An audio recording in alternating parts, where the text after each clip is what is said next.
যাদের সন্তান রয়েছে সন্তানের দিকে তাকাইলে আমরা গর্ব ফিল করি, কথা ঠিক কিনা? মনে করি যে আমার ভবিষ্যৎ প্রজন্ম একটা এসেছে, সন্তানের দিকে তাকাইলে আমার চক্ষু শীতল হয়ে যায়। কিন্তু আমরা এই সন্তানের সাথে দুশ্মনী করি। আমার বাবা আমাকে আদর্শ মা উপহার দিতে পারিনি, খুব সেনসিটিভ বিষয়। যারা যুবক রয়েছি, যারা আমরা বিয়ে করিনি, বিয়ে করব, সাদা চামড়ার মেয়ে দেখে বিয়ে করলেই হবে না, গুণবতী মেয়ে দেখে বিয়ে করতে হবে। এই মেয়ে ভবিষ্যৎ যে আমার সন্তান হবে তার আদর্শিক মা হতে পারবে কি না।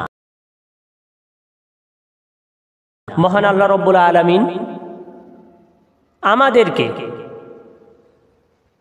আল্লাহ রব্বুল আলামিনের নিয়ামত সন্তান দানের মাধ্যমে আমাদেরকে উপকৃত করেছেন।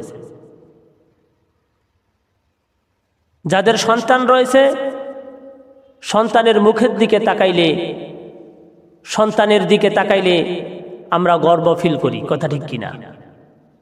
মনে করি যে আমার ভবিষ্যৎ প্রজন্ম একটা এসেছে, সন্তানের দিকে তাকাইলে আমার চক্ষু শীতল হয়ে যায়। কিন্তু আমরা এই সন্তানের সাথে দুশ্মনী করি। আমার মা, আমার বাবা, আমরা যারা মা বাবা রয়েছি, আমরা আমাদের সন্তানের হক আদায় করতে পারি না, সন্তানের হক আদায় করতে পারি না। প্রিয় উপস্থিতি,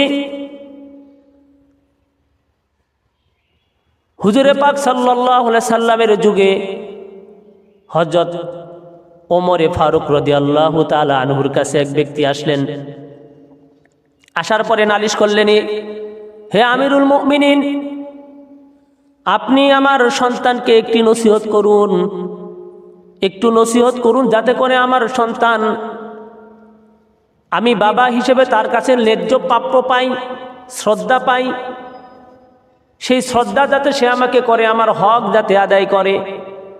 আমার সন্তান কিন্তু আমার হক আদায় করে না। হযরত আমিরুল মুমিনিন বাবার এমন কথা শোনার পরে সন্তানের কাছে গেলেন আর সন্তানকে বললেন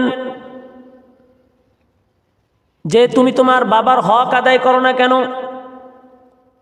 তুমি তোমার বাবাকে শ্রদ্ধা করো না কেন?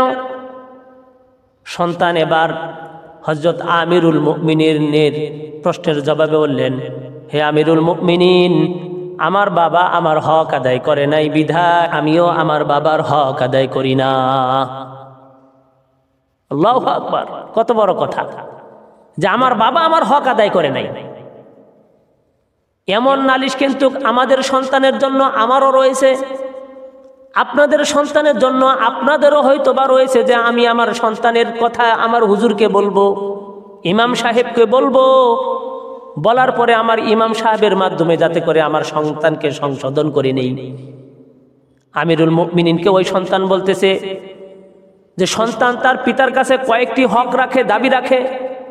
তার মধ্যে একটি মাত্র দাবি হলো এই যে আদর্শ সন্তান পাওয়ার জন্য আদর্শ মায়ের কিন্তু দরকার।